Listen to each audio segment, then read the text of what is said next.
How to add text to fill out form on PDF in iPhone. You want to open up files and you want to go to the form PDF. So let's say for an example, this book by Art of War is my form. What I can do is hold on the book. Once I hold on the book or the PDF file, I can click on quick look.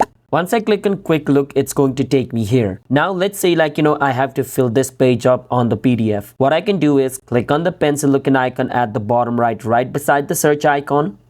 And now I can click on this little, paper and pen looking icon at the top right corner over here. Once I do that, I can click on the plus button at the bottom right corner and click on add text form box. Now I can drag it to the place where, I want it like this. And once I'm in the place, where I want this box to be, I can, type whatever I want. And after I'm done, I can click on done at the top right.